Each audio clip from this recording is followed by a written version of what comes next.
So we've seen it happen throughout NBA history, and unfortunately, it's not fair. It's going to plague Jokic. Part of that because so much of this award is about stories, is about narratives. Obviously, it's about your play, but Westbrook, the triple-double, and KD had left, and there was the narrative, there was the story. With Giannis in 2020, it was, well, he's definitely Defensive Player of the Year. He's in that MVP race. And LeBron, it's an argument LeBron should be MVP, but gosh, if we give it to Giannis, first guy since Hakeem Olajuwon to win DPOY and MVP, it's always been a narrative-driven award. What better narrative than a guy who was, to the shock of literally every basketball fan on the face of this earth, traded out of the blue, out of nowhere, mid-season, from an organization that he had just taken to a finals the year prior, had gone to another Western Conference Finals 2 years before that with a roster that wasn't particularly good because, he doesn't care about basketball. He's fat. He's out of shape. He drinks beer too much. By the way, all things, he cares about basketball, but he probably did drink a little too much. He certainly ate too much. He was not in good shape.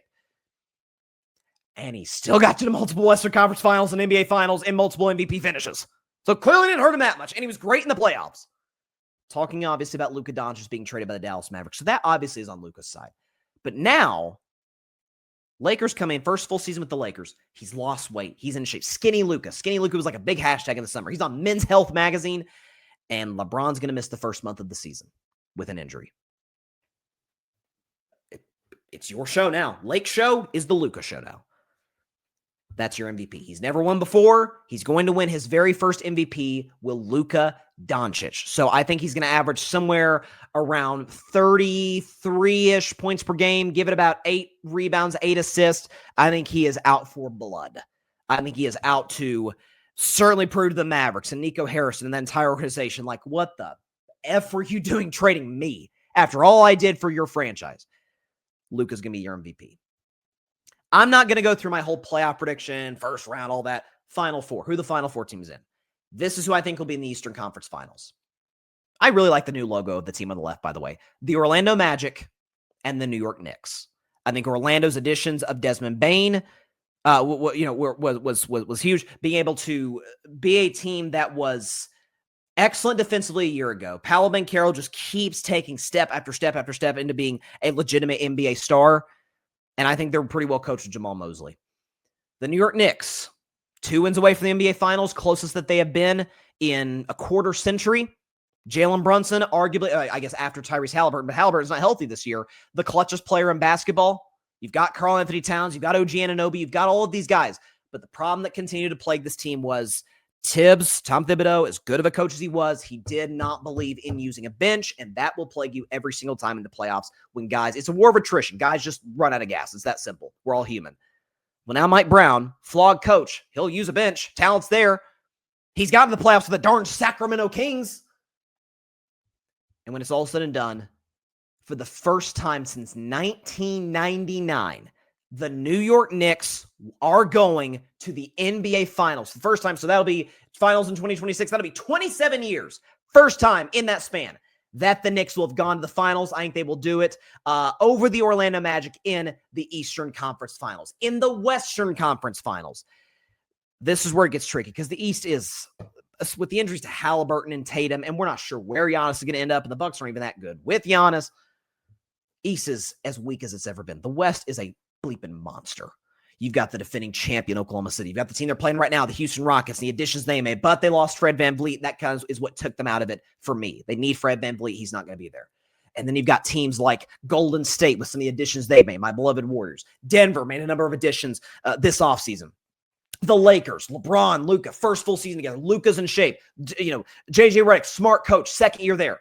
How's it all going to pan out? A number of contenders in the Western Conference. Minnesota, by the way, been to back-to-back Western Conference Finals. This year, I guess next year, technically this season's Western Conference Finals will feature these two teams. My Golden State Warriors and the Denver Nuggets. Oklahoma City is fantastic.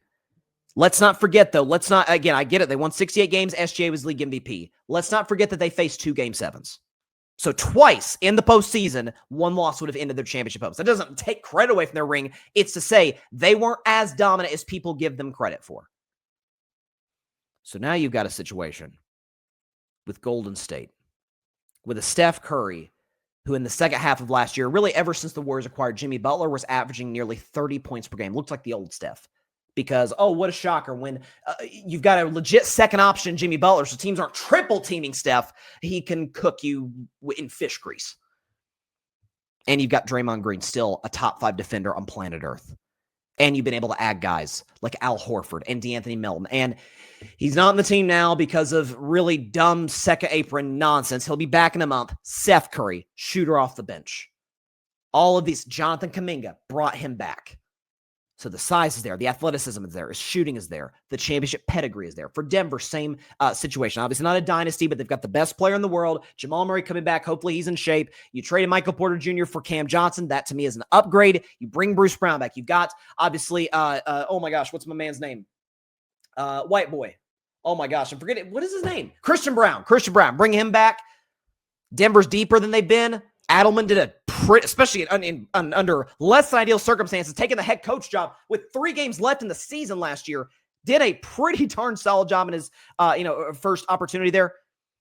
And coming out of the West in a hard-fought 7-game battle will be the Golden State Warriors led by Steph Curry. So that leads us to an NBA Finals featuring, oh my gosh, the ratings that this will draw.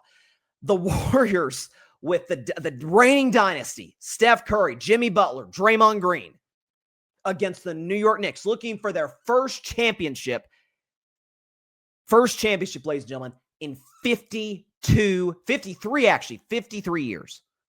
Half century. Warriors looking for their 5th championship in the last decade. When it's all said and done, when the rubber meets the road, the champions of the NBA in 2026 will be...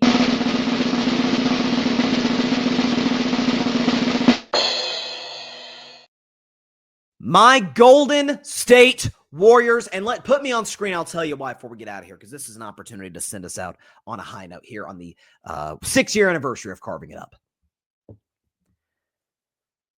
I'll sum it up quickly. Think about last year for the Golden State Warriors. Think about a team that was playing 500 basketball all year long. There are reports, sources told me from the Bay Area, if this season keeps going south, if this is yet another year, 3rd in a row, in which the Warriors either miss the playoffs or barely get in with a less than ideal roster because the front office isn't making the necessary moves to put themselves in position to compete, Steph will consider leaving. Steph himself said it in the media before the year, I will be a Warrior as long as we are dead set on competing for championships. Steph was starting to doubt that. I can tell you that. Source in the Bay Area told me he was doubting that. Then they make the move for Jimmy Butler. In the last half of the season, the Warriors with Steph, Draymond, Jimmy. I believe their record was something like 27-8 with those 3 in the starting lineup. Unbelievable basketball. All of a sudden, Steph's out here averaging 30. All of a sudden, Steph is out here, a game that I attended, dropping 56 against the Orlando Magic. He's out here dropping 50, 12, or I think it was 50, 10, and 12 threes against the Memphis Grizzlies late in the season.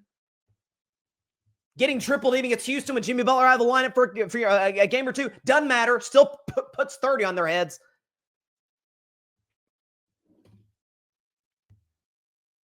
And I'm here to tell you right now, if Steph does not blow his hamstring, game 1 against Minnesota, they definitely beat the Timberwolves based on how we saw the rest of that series play out without Steph.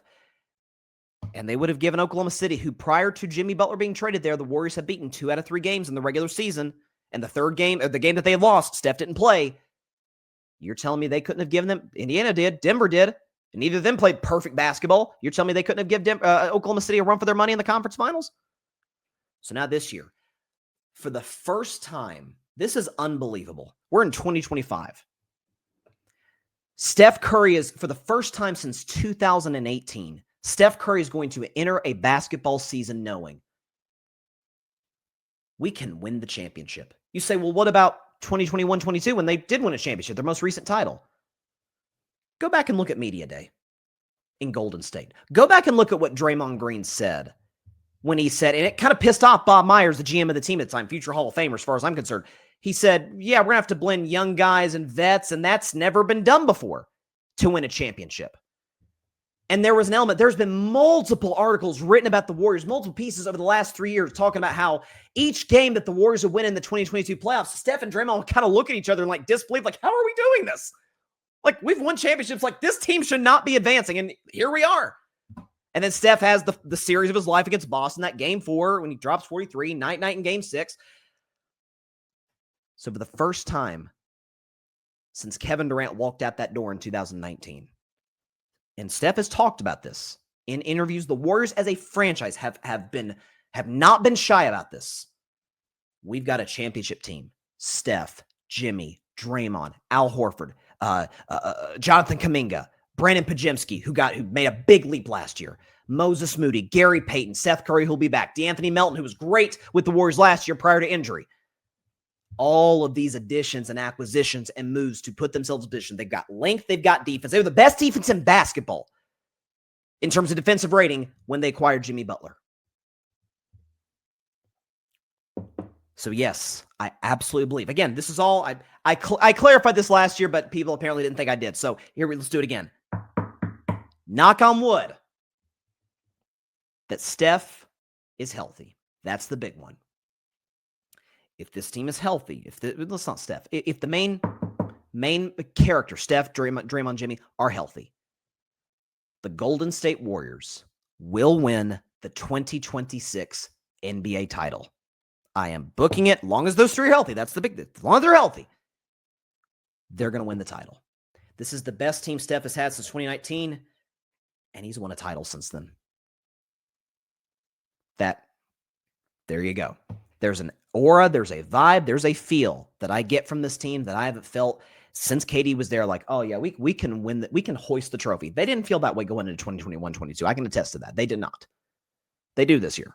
Thanks so much for watching the show on YouTube, and be sure to go click that big red subscribe button and check out the other clips and full shows from Carving It Up Live, as well as our other incredible content creators here on the Grid Network.